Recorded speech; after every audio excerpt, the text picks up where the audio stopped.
everyone and welcome back to my channel, and today we will be diving into the fascinating world of clinical research nursing. As a clinical research nurse, you play a very vital role in advancing medical knowledge and of course improving patient care. So join me as we explore the responsibilities of a clinical research nurse. So before I begin, I must say that there is a possibility that the responsibilities of a clinical research nurse can vary or differ across different organizations or depending on the disease group where you focus on as a clinical research nurse. But the roles I'll be mentioning in this video are actually applicable to every clinical research nurse, regardless of where you work or the patients that you work with.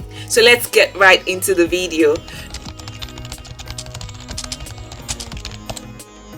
Number one, as a clinical research nurse, you actually identify potential patients. So in my trusts, and I believe it might be the way it is in other trusts or other companies or organizations, but in my trust as clinical research nurses, we're able to look through the patients that every consultant in oncology, because I'm in oncology, I work with cancer patients, so we are able to look through the patients that our consultants will be seeing for every of their clinics, and we can actually identify the patient that will be suitable for whatever trial we have in our portfolio. Because as clinical research nurses, we also have our portfolios, different portfolios really, and you oversee and you supervise certain trials in your portfolio. So you could go through the list of patients that consultants will be seeing, and you are able to identify potential patients that will be suitable for the trials you have in your own portfolio, or that your colleagues in the same team have in their own portfolio. So after identifying potential patients, we also recruit this patient. So part of recruitment process is actually approaching a potential patient.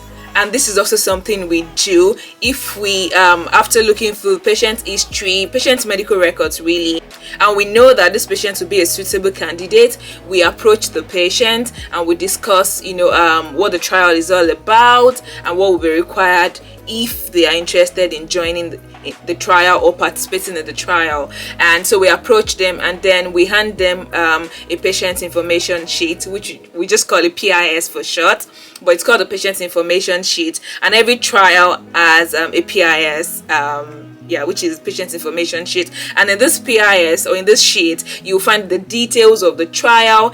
It's more like a summary of what the trial is all about, what the study is all about, the things that the patient needs to know about the study, the side effects of the study, the duration of the study, what the trial will be all about, what it would involve or entail, what the patient needs to know, the kind of drug they would have, the side effects of the drug, and everything really that they need to know, who to contact when they are unwell. So it's a very comprehensive sheet, and it's got everything about the trial really. So when we approach our patients, potential patients or potential participants, we hand over a PIS form to them, and they can actually go home, have a read and decide whether to join the trial, whether to participate or not. Again, we don't force patients to participate. We let them know that we need their consent for them to participate, and they shouldn't feel forced. They shouldn't even feel obliged to actually participate. So we give them time to go home and read about the trial, and we could actually ring them, say in the next 24 hours. Minimum is 24 hours, it could be more than that, but we just give them enough time to read about it and of course decide if they want to participate or not. So if a patient comes back to say, oh, I love the trial, I've read about the trial and I'm comfortable joining, participating in the trial, we now ensure that an informed consent is actually signed. So this is done by the principal investigator, who is a doctor, a consultant, you get what I mean. So usually they actually again explain everything to the patient, and then they sign the consent, and the patient also signs the consent form. But it is also our responsibility as clinical research nurses to ensure that the patient actually signs the form, and the consent form and of course the right version. So for every document pertaining to a study, there's always a version. So it is also your responsibility as a clinical research nurse to ensure that the patient signs the correct version of the form or of the consent or whatever it is that they are signing. Okay, so another thing that that we do as clinical research nurses is actually to arrange, or should I say, we schedule patient activities, patient visits really. So for instance, we're able to like book patients in for their clinic visit, for bloods, we book them for scans, everything that the trial would involve, every assessment that will be included in the trial, we kind of book them in advance for those tests, investigations, clinic reviews, and all of that.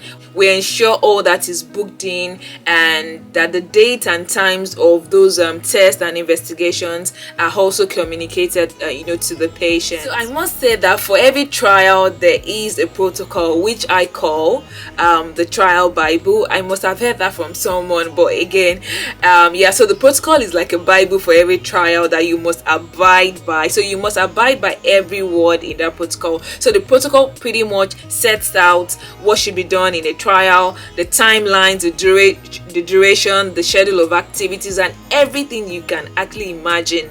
Everything is included in the protocol. Everything about that trial is in the protocol. So we always follow the protocol, and so we use the same protocol in booking or scheduling assessments for the patient. Pretty much just follow what the protocol says. So again, as clinical research nurses, we are responsible for collection of samples. It could be blood samples, it could be urine, whatever. We are responsible for collection of sample. Now in my trust, we do not collect the sample ourselves as nurses. For instance, for blood samples, we don't take those blood samples ourselves. We have HCAs that do that, healthcare assistants who they collect the blood samples, they collect the urine samples, and they are able to do a quick urinalysis on the urine sample. They're also able to do ECGs, but again, as nurses, we're also able to do all of that. So for instance, if we don't have HCAs available, or if in that department for HCAs, if they're short-staffed, we can actually step in, do observations for patients. We actually do sometimes. We do observations, we collect the samples, and we do quick urine analysis, observations, ECGs as well. So even though the HCAs do all of this, in my own team, in my disease group, they are the ones that do that, but we are also able to do it in their absence, or if they're short-staffed, or if we don't have anyone available. And I also know that in some other trusts, or even in some other organizations, the clinical research nurses do all of these things without the help of HCAs. I think in my trust, we're just privileged to have enough HCAs that they're able to help with blood sample collection, urine collection, and running urine analysis and ECGs as well. And as a research nurse, you're responsible for proper documentation of data. So whatever observations the HCAs are doing, whatever investigation or test they are doing or collecting samples for, it is your responsibility as a research nurse to ensure proper documentation and of course proper analysis of those data. I must also say that some clinical research nurses are also responsible for administration of the trial drugs. So in my team, the only kind of trial medications that we administer are oral medications or oral trial drugs. We have another department that is in charge of administering infusions, IV trial drugs, intravenous trial drugs. But I know that in some other trusts, research nurses are also responsible for administering intravenous trial drugs. But in my own role, the only kind of trial drugs I administer are oral ones, and we have a separate facility or a separate unit or department for intravenous trial drugs, administration of intravenous trial drugs. So as clinical research nurses, we also conduct follow-ups for patients. So usually a protocol will state when follow-up starts. Usually it could be at the end of treatment, and it could be after discontinuation. Like I have mentioned, if I've not mentioned that, I must say that a patient can actually decide to withdraw from trial at any point in time, and sometimes because of clinical reasons or medical reasons, there are instances that we stop treatment for a patient. So there are times that some patients cannot tolerate some of those trial drugs, and it causes a lot of medical issues or clinical issues or physiological issues. And even though we're able to manage most of these concerns most of the time, there are instances that the protocol would mandate us to stop the treatment. And so for those kind of patients, we move them from treatment stage to end of treatment stage or discontinuation stage, and afterwards we move on to follow-up. So in follow-ups, it could be safety follow-up, it could be survival follow-up, it could be efficacy follow-ups, and there are even times that it could just be like an unscheduled follow-up. So we do loads of follow-ups for our patient, because at the end of the day, the patient safety is like paramount, and whatever we do, we ensure that it is in the patient's best interest, and of course we follow the trial protocol. So yeah, we do lots of follow-up, and in the follow-up we also do a lot of assessments just to be sure that the patients are doing okay. So as a clinical research nurse, you are also responsible for protecting the integrity of the study, and all the things I've mentioned so far are also ways by which you protect or even maintain the integrity of the study, by ensuring that data is properly collected. So you don't just make up figures. You ensure that whatever figure you're putting down, whatever numbers you're putting down are like the actual figures, and that they are very, very accurate. So in clinical research nursing, you are like very, very big on accuracy. Like we don't really allow flops, or we don't allow errors. Obviously errors will still happen, but we leave a very, very tiny margin for errors, because we have to like be very close to 100%, like close to like perfect in everything we do. And that's because patients' lives are at risk, and also some of these drugs, actually most of these drugs, and that's why they're called trial drugs, right? Most of them they've not been licensed yet. We're trying them out on patients to see if patients can actually benefit from these treatments in future. So because they've not been licensed, patients are actually at risk of developing loads of medical issues or clinical issues. So it is in the patient's best interest to ensure that we follow the trial protocol, but of course protect the integrity of all the trial assessment, all the data that we gather, and pretty much everything we do in the course of administering treatment for a patient. So as a clinical research nurse, again, you will be responsible for attending to data queries. So in my trust, we have, or should I say in my team, we have clinical trial coordinators, and they are kind of in charge of inputting data into the sponsor's system. So for every trial, there's a sponsor of the trial, and it could be a commercial sponsor or a non-commercial sponsor. So commercial sponsors are like the big pharmas, like they say in America, like the pharmaceutical companies can be like commercial sponsors, and the non-commercial ones are usually like universities. Say for instance, University College London could be sponsoring a trial. In terms of data, like I was talking about, the CTCs, we have the clinical trial coordinators, and we call them CTCs for short. So their responsibility is to input whatever data we give to them, and they input it into the sponsor system. So they have different systems where they input those data. But as research nurses, we have to be very sure that whatever data we're handing over to them is very accurate, and it is like very, very correct. The CTCs will come to you as a research nurse with a lot of data queries. They want to clarify issues with you, like why was this test not done on a certain day when the protocol says it should be done on this day? Why was this investigation omitted when it should have been done? They have lots of queries, especially when our patients have like a serious or a severe adverse event, which we call SAEs. So those kind of instances, we have lots of data to input, and we have to be sure that they're very accurate and they've not been compromised. So as a research nurse, it is your responsibility to ensure that whatever data you'll be handing over to your trial coordinators has not been compromised, and that they are very, very accurate. So as a clinical research nurse, you're also responsible for site setup. I should have mentioned this first actually. So site setup is just like you're setting up a new project. So that's like the foundation of every trial. So for every trial that will be launched, there is like a setup process or a setting up process, and as a research nurse, you are responsible for setting up that trial. Obviously you would not be doing that alone, and in my team we don't do that alone. Again, we do that with the CTCs, the clinical trial coordinators, and that's where you get everything ready, everything that will be needed for that trial. You get everything ready, all the approvals you need, you get them ready, the work instructions, you get them ready, pretty much everything that will be needed, for that trial. That is the phase or the stage where we get all those things ready. It's just like laying the foundation for a building. So as a research nurse, you will be responsible for the site setup. We call it the site setup, and yeah, it's just the preparation stage of every trial. Again, as a clinical research nurse, you will be responsible for liaising with different people from different teams and from different specialties. Like 1 minute you might be talking to a physiotherapist about a particular patient, the next minute you're talking to a dietitian, the next minute you're talking to the hospital, the next second you're talking to an ambulance to go pick up a patient from home, the next minute you're talking with a doctor, another time you're talking to the council.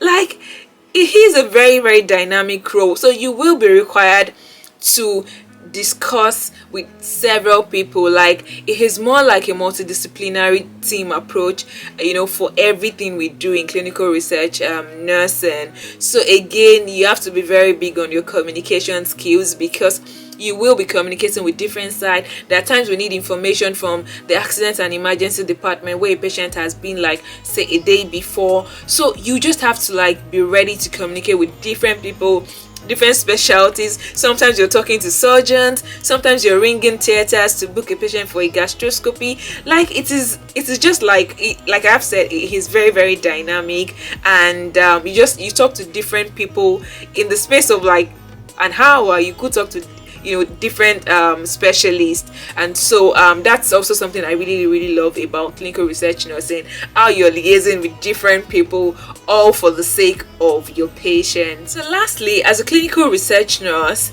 we also do some miscellaneous activities which are not really clinical in nature, but again, it is just part of the things we do to make our patients comfortable, to make life easier for them, especially because I'm in oncology, and yeah, we just try to do a lot of things for the comfort of our patients.